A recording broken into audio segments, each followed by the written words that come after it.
Hello friends, today we are going to start new chapter nuclei, chapter number 13.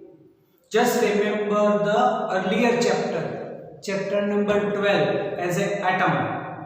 In chapter number 12 already we have discussed about the Rutherford experiment, that is experiment of scattering of alpha particles, and we have proved कि most of the portion of the atom is empty and whatever the mass of the atom is concentrated in small region of the atom, it's called nucleus. कि nucleus के अंदर ही पूरे atom का total mass concentrated है. And also we have discuss the scattering of the alpha particles. And वो scattering क्यों हो रहा है? तो alpha particle is a positively charge particles और न्यूक्लियस के अंदर then protons and neutrons are there and proton possess positively charge. तो जो भी ऐसे नियरेस्ट अल्फा पार्टिकल्स है वो ज्यादा स्कैटर होते हैं due to the repulsion force exerted between them, and that is Coulombian repulsive force.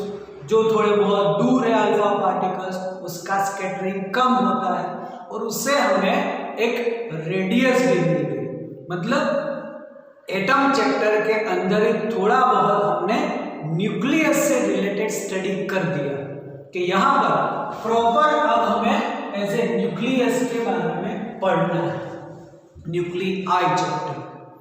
तो अगर हम याद करें कि Rutherford experiment of alpha scattering experiment, तो उसमें हम फर्स्ट पॉइंट याद कर सकते हैं कि the most of the portion of the atom is hollow and the total mass of the atom is concentrated in a small region of the atom which is called nucleus. और जो nucleus है उसके अंदर हम बोलते हैं कि which possess protons and neutrons, and we know that protons are positively charged particles and neutron chargeless. और उसी स्कैटरिंग एक्सपेरिमेंट से हमें दूसरा पॉइंट मिलेगा कि about the radius of the nucleus. Then radius of the nucleus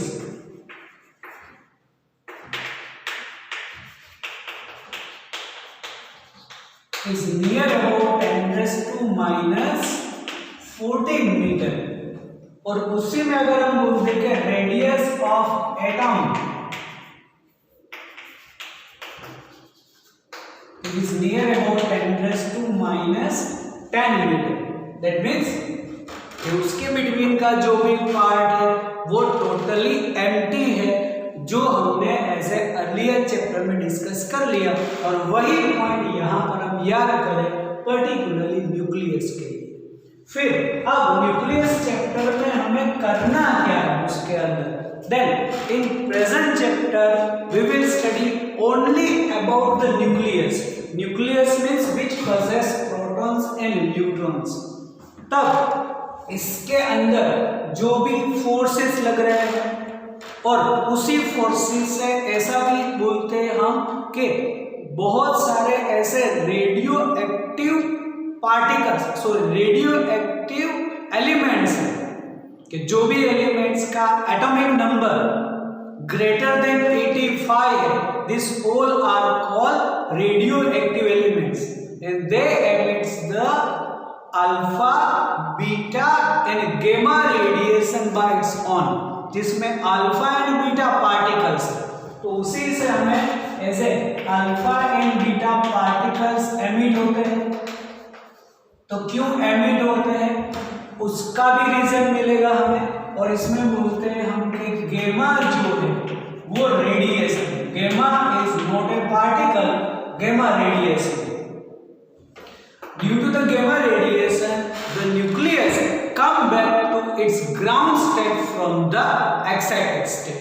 और तो ये जो भी हमने बोला कि अल्फा बीटा गामा रेडिएशंस जो निकलते हैं फ्रॉम रेडियो एक्टिव एलिमेंट्स, तो वो जो है वो अपने आप प्रोसेस होते हैं, that's why it is called natural radio activity.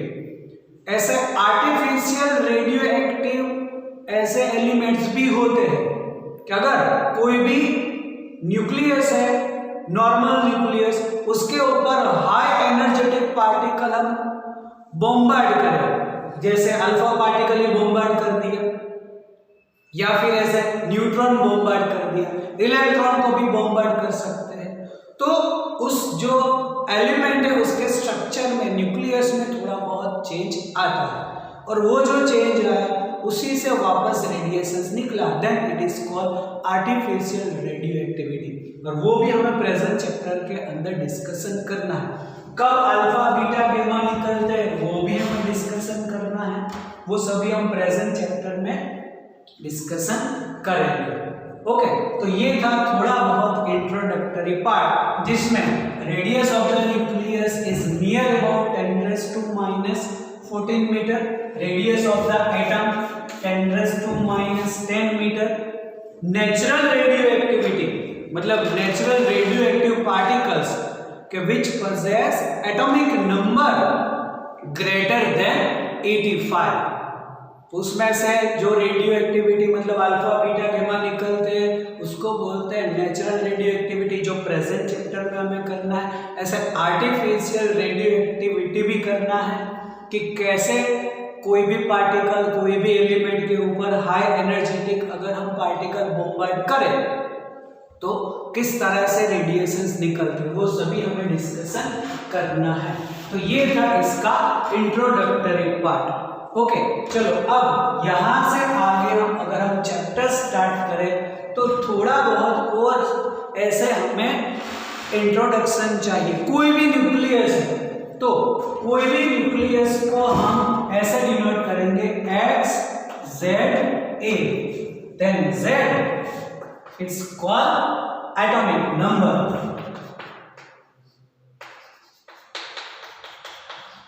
और वो जो Z है एटॉमिक नंबर मतलब which shows the number of protons present,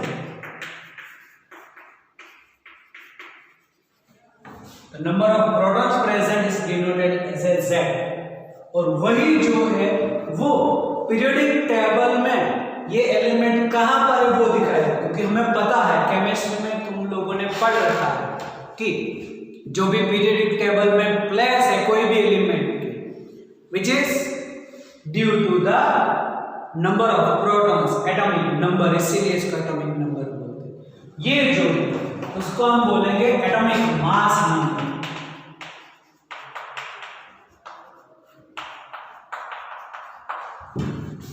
और वो रिप्रेजेंट करता है number of protons and number of neutrons together, मतलब it is Z plus N। Atomic mass number gives the number of protons and number of neutrons together. इसीलिए अगर हमें number of neutrons चाहिए, अगर हमें N चाहिए नंबर ऑफ न्यूट्रॉन्स, तो क्या करेंगे, A में से हम Z माइनस कर देंगे, ये पूरा है, इसमें से Z माइनस करो, नंबर ऑफ न्यूट्रॉन्स ही बचे। तो कोई भी हो उसमें से अगर तुम एटॉमिक नंबर में से एटॉमिक मास नंबर में से एटॉमिक नंबर माइनस करो तो तुम्हें एटॉमिक मतलब नंबर ऑफ न्यूट्रॉन्स मिल जाएंगे। अब एटॉमिक मास जो है which represent the number of protons and number of neutrons together, that's why it is also called nucleons.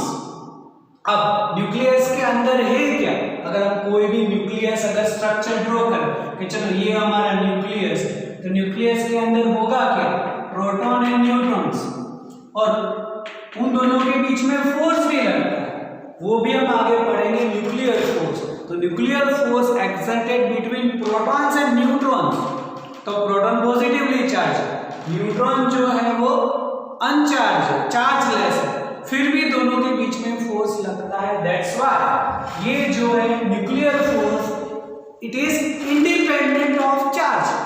Nuclear force charge के ऊपर डिपेंड नहीं करता, चार्ज है तो भी लगेगा, अनचार्ज है तो भी फोर्स लगता है। और इसीलिए न्यूक्लियर फोर्स जो है वो ऐसा बोलते हैं कि it is charge independent force. और इसीलिए ये पूरे जो भी ऐसे प्रोटॉन्स एंड न्यूट्रॉन्स को अगर हमें साथ में बोलना है तो हम बोल सकते हैं nucleons, together known as a nucleons. The number of protons and neutrons together called nucleons। चलो अब यहाँ पर इससे आगे करें तो थोड़ी बहुत हमें इससे रिलेटेड डेफिनेशंस देनी है। तो डेफिनेशन सबसे पहले हमें देनी है आइसोटॉप्स।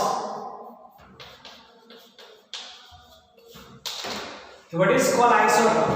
वैसे तो तुम्हें पता ही है, केमिस्ट्री में तुम लोगों ने पढ़ रखा, फिर भी एज ए रिवीजन कर लो कि व्हाट इज कॉल्ड आइसोटॉप्स। तो ऐसा बोल सकते हैं कि the nuclei in which the nuclei possess the same number of atomic number but different number of atomic mass। मतलब जिस न्यूक्लियाई के अंदर Z सेम होगा बट A डिफरेंट होगा उसको बोलते हैं हम आइसोटॉप्स। उसके अगर हम एग्जांपल ले लें, it is H11 hydrogen, H12 deuterium, H13 tritium. Okay, ऐसे ही कार्बन के एग्जांपल ले सकते हैं, carbon C611, C612, C613। Uranium के ले सकते हैं, uranium 92, 235, uranium 92, 238। This all are called isotopes of each other. The nuclei in which the same number of protons but different number of nucleons, इन दोनों को हम कॉमनली न्यूक्लियॉन्स बोल सकते हैं। तो परफेक्ट डेफिनेशन देनी है आइसोटॉप्स की, कैसे बोल सकते हैं? The nuclei in which same number of protons but different number of nucleons या different number of atomic mass, it's called isotopes of each other. और इसके एग्जांपल देंगे। ओके, चलो ऐसे आइसोबार। तो व्हाट इज कॉल्ड आइसोबार्स? तो ये reverse कर दो, मतलब the nuclei in which Z atomic number different, number of protons जो है वो डिफरेंट होंगे बट एटॉमिक मास मतलब number of nucleons are same. ऐसा बोल सकते हैं कि Z डिफरेंट बट A जो होगा वो सेम। ओके, तो उसका हम एग्जांपल दे सकते हैं कि H13 और ऐसे ही He23 हाइड्रोजन कि जिसका एटॉमिक नंबर डिफरेंट है but atomic mass number same है, तो उसको बोलते हैं आइसोबार्स ऑफ ईच अदर। हाँ, आइसोटॉप्स की स्पेशलिटी वो है कि जितने भी आइसोटॉप्स कोई भी एलिमेंट के होंगे they all are in one place of periodic table. तो पीरियोडिक टेबल में हाइड्रोजन जहां पर होगा वहीं पर ड्यूटेरियम होगा, वहीं पर ट्रिटियम होगा। Uranium 235, 238 in same place, but यहाँ पर हाइड्रोजन हीलियम है दोनों अलग अलग प्लेस पर होगा। दूसरा अगर एग्जांपल दें तो हम ऐसे आर्गन का दे सकते हैं कि आर्गन 1840 एंड कैल्शियम 2040 कि जिसमें atomic mass number same but different atomic number. चलो ऐसे ही आइसोटॉन्स। तो आइसोटॉन्स में क्या बोलेंगे? तो उसमें बोल सकते हैं हम कि Z और A दोनों डिफरेंट बट उन दोनों का डिफरेंस सेम, मतलब Z और A दोनों डिफरेंट होंगे बट द डिफरेंस मतलब M, Z माइनस A उसका जो डिफरेंस है वो सेम होगा, मतलब number of neutrons same isotons. तो isotons means the element in which the number of protons and number of मतलब atomic number, atomic mass number different, but number of neutrons same. It's called isotons of each other. तो उसके अंदर हम example दे सकते हैं chlorine और potassium का, कि जो 1737 है और ये 1939।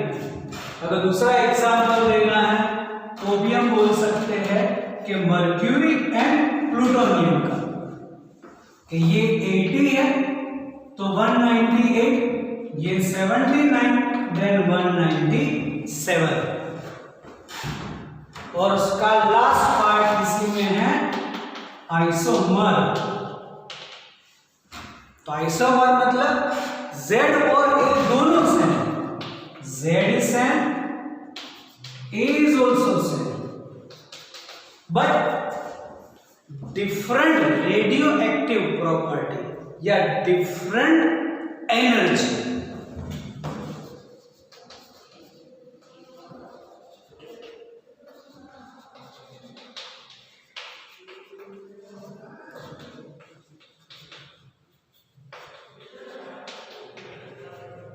या फिर उसकी एनर्जी जो बोलेंगे वो डिफरेंट होती है। मतलब one element is in ground state और another element is in excited state.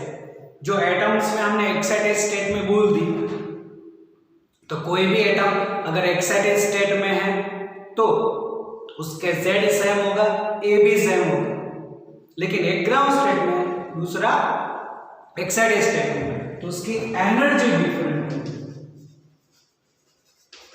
तो उसको बोलते हैं आइसोमर। एंड आइसोमर के अंदर एक ही एग्जांपल है ब्रोमीन का 3580, कि ब्रोमीन जो है वो तुम अलग अलग प्लेस से अगर कलेक्ट करो, अलग अलग प्लेस मतलब चलो गुजरात से तुमने कोई भी जगह से ऐसे ब्रोमीन मिल गया तुम्हें, फिर महाराष्ट्र चले गए वहां से ब्रोमीन, आसाम चले गए वहां से ब्रोमीन, दिल्ली चले गए वहां से ब्रोमीन तुमने कलेक्ट किया, सभी जगह से ब्रोमीन तो ब्रोमीन रहेगा, लेकिन सभी की रेडियो एक्टिव प्रॉपर्टी है वो अलग अलग होती है। जो वो रिएक्ट करता है दूसरे एटम्स के साथ, दूसरे ऐसे मटेरियल के साथ, तो उसका रिएक्शन सभी में अलग अलग मिलेगा। और इसीलिए बोलते हैं कि आइसोमर मतलब sorry Z same, A is same, but different radio active property या फिर डिफरेंट एनर्जी, जिसको बोलेंगे हम आइसोमर। तो ये तुम्हें एग्जाम्पल के साथ याद रखना है।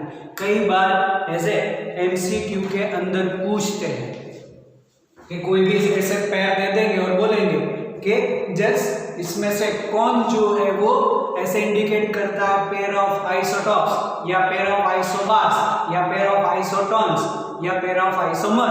आइसोमर में तो एक ही है, बाकी सभी में आइसोटॉप मतलब Z same A different, isobar A same Z different, और आइसोटॉन्स Z और A दोनों डिफरेंट, बस उन दोनों का डिफरेंस जो है वो सेम आएगा। तो यहाँ पर इसका डिफरेंस और इसका difference number of neutron same. Isotone neutron ऐसे याद रखो तो चलेगा, आइसोटॉन तो न्यूट्रॉन सेम। तो ये इसका भी ऐसे थोड़ा बहुत पार्ट है, वो भी याद कर। चलो अब यहां से आगे चले हम न्यूक्लियस के अंदर, क्योंकि अब हमें न्यूक्लियस से रिलेटेड करना है तो न्यूक्लियस के अंदर ही जाना पड़ेगा हमें। याद करो कि न्यूक्लियस की साइज कितनी है, हाँ, न्यूक्लियस का रेडियस कितना है, और उसके अंदर की हमें स्टडी करनी है। और इसलिए बोल रहे हैं कि अब न्यूक्लियस के अंदर हमें जाना है। तो न्यूक्लियस के अंदर की स्टडी के लिए अब पहले हम कर देते हैं उसका मास, तो बोलते हैं एटॉमिक मास।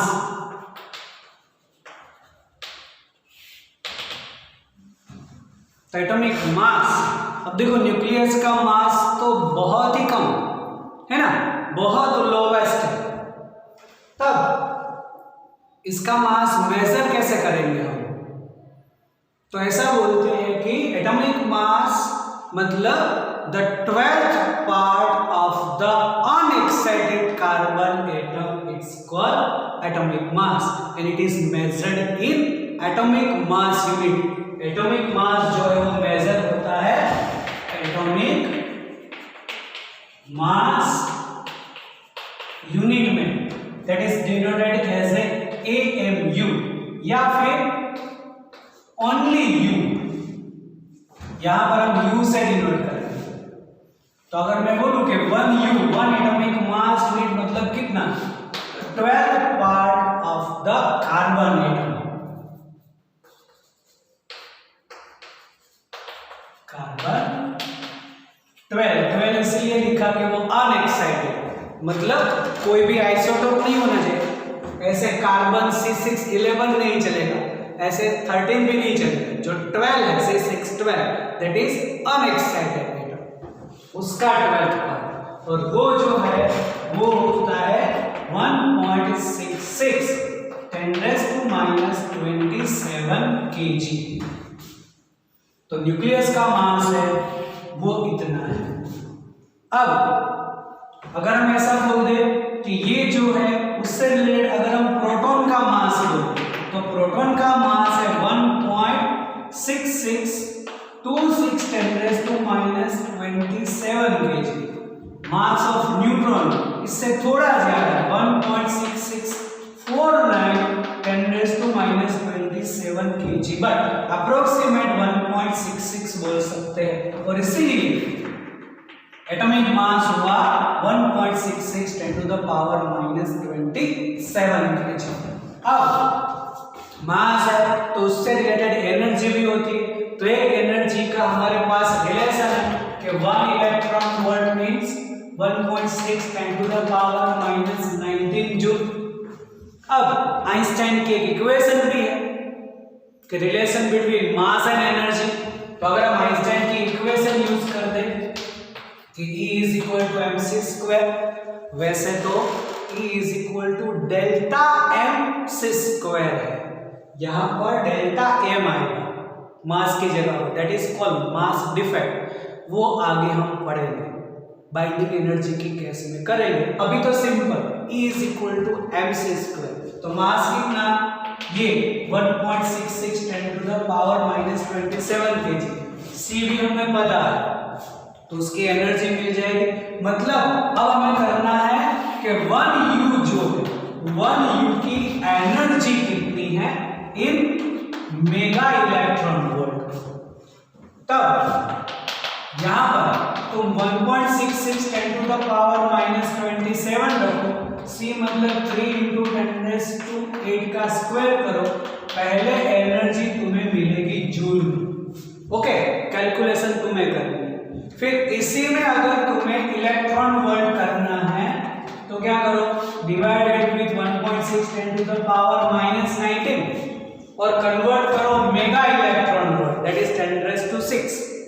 तो ये एनर्जी जो है वो नियर अबाउट तुम्हें मिल जाएगी 931 मेगा इलेक्ट्रॉन वोल्ट। थोड़ी आगे पीछे होगी लेकिन लेनी है हमें 931, मतलब 1U is equal to 931 mega electron volt and that is the most important part of this chapter. क्योंकि कहीं पर भी अगर एनर्जी कैलकुलेट करनी है हमें और मास तुम्हें किलोग्राम में नहीं दिया, यू में दिया है, एटॉमिक मास यूनिट अगर किलोग्राम में है तो E is equal to mc² में रखो मिलेगा।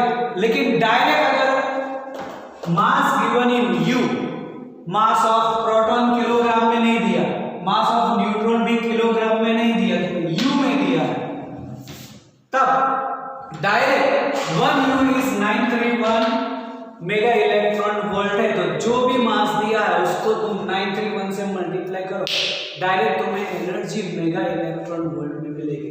That's why it is most important. याद रखना, कहीं पर भी एग्जाम में गिवन नहीं होगा ये।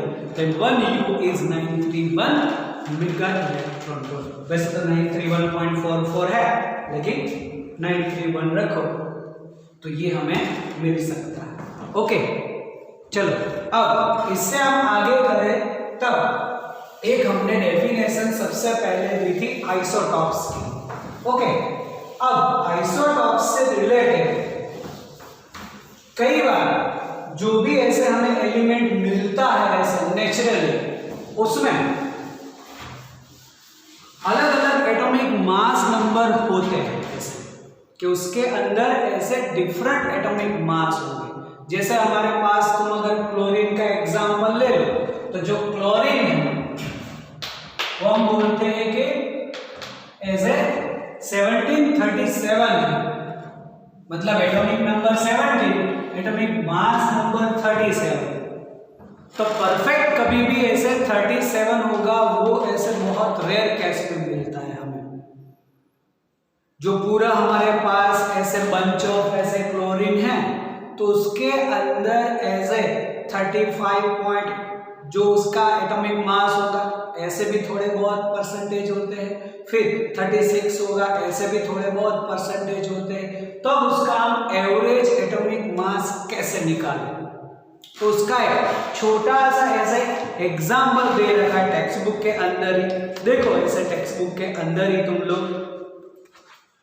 द पेज नंबर 439 के जिसमें लिखा है कि ऐसे क्लोरीन के ऐसे जो भी आइसोटॉप्स मिलते हैं, तो एक आइसोटॉप्स है जिसमें 34.98 है उसका एटॉमिक मास, और दूसरा जो है वो 36.9 U उसका एटॉमिक मास, और इसका जो प्रपोर्शन है वो 75.4 है, और इसका जो परसेंटेज है वो 24.6% है।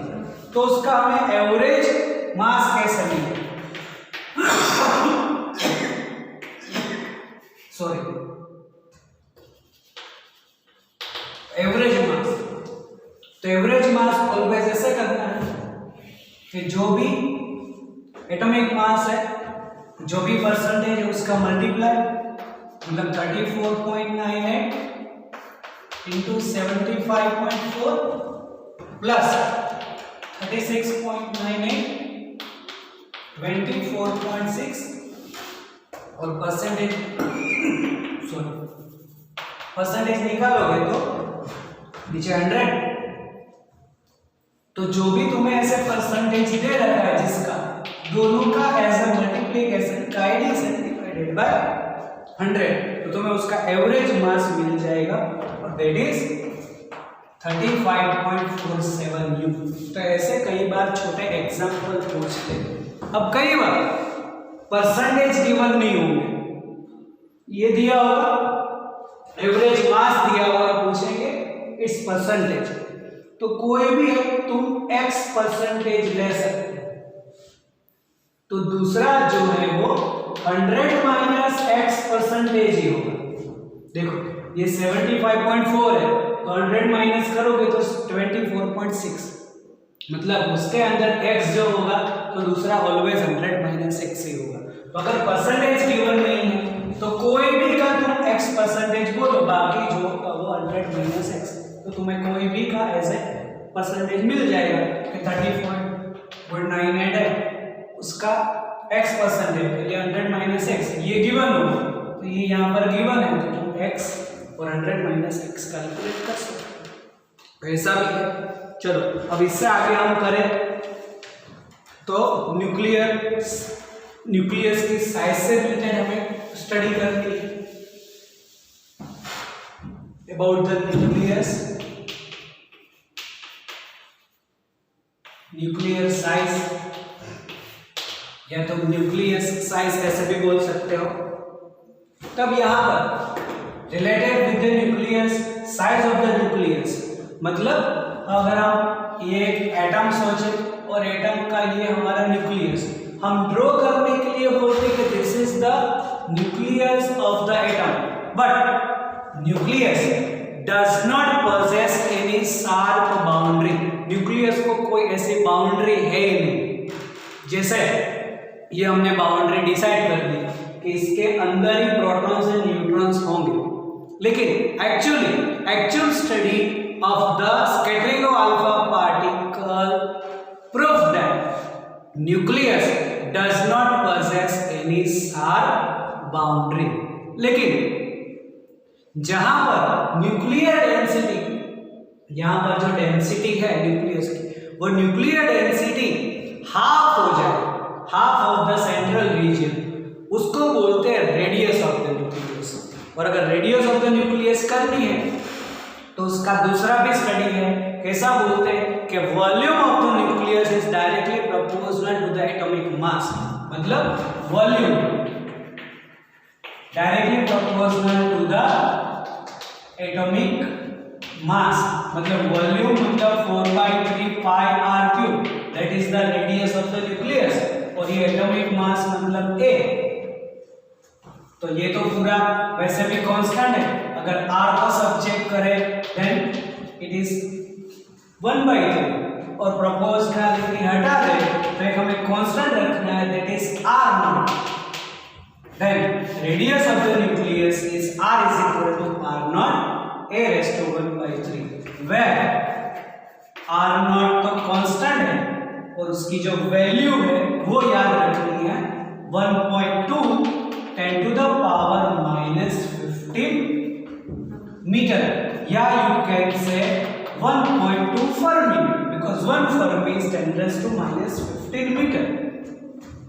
तो ये भी एक याद करो, this is the equation for the radius. तो ये जो हम रेडियस बोल रहे हैं वो रेडियस है कि जहां पर density of the nucleus is reduced to half. Okay, अब अगर हमने डेंसिटी बोल दिया तो जो भी न्यूक्लियर डेंसिटी है, तो न्यूक्लियर डेंसिटी मेजर कैसे करें हम? तो न्यूक्लियर डेंसिटी मतलब the mass divided by volume. अब मास डिवाइडेड बाय वॉल्यूम करेंगे तो जो एटॉमिक मास है वो कैंसिल हो जाता है। मतलब the nuclear density is independent of size of the nucleus, that is the most important part. अगर हम न्यूक्लियर डेंसिटी से रिलेटेड सोचेंगे, न्यूक्लियर डेंसिटी रो, तो फर्स्ट पॉइंट हम बोल सकते हैं कि nuclear density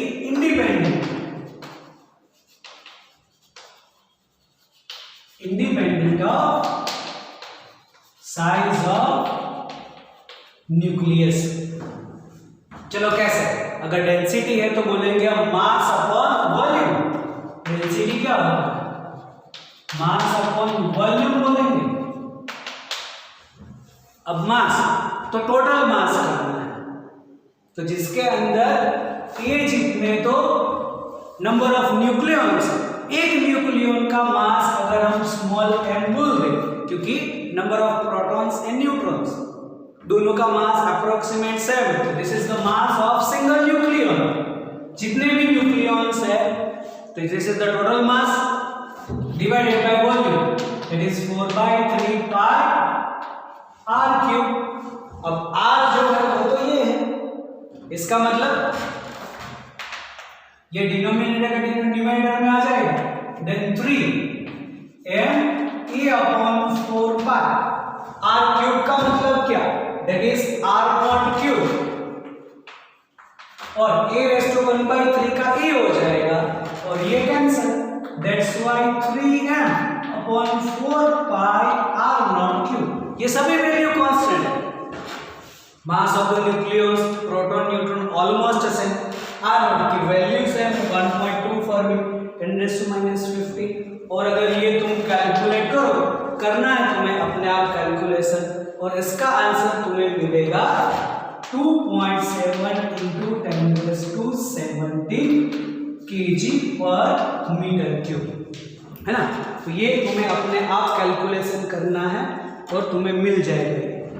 sorry, this is 2.3 into 10 raised to 17 kg per meter cube। This is the nuclear density which is independent of size of the nucleus। क्योंकि यहाँ पर एक तो आया है इंडिपेंडेंट। अब ये डेंसिटी, अगर तुम वाटर की डेंसिटी याद करो, then what is the density of water? तो वाटर की डेंसिटी है 10 raised to 3 kg per meter cube। 1 ग्राम पर centimetre cube, 10 raised to 3 kg per meter cube। तो उसके कंपेयर में न्यूक्लियर डेंसिटी कितनी ज्यादा है, दैट इज 2.3 × 10⁻14 टाइम्स। ऐसा बोल सकते हैं कि nuclear density is 2.3 × 10⁻14 times that of water. Okay, एक लाइन में लिख दूं कि न्यूक्लियर डेंसिटी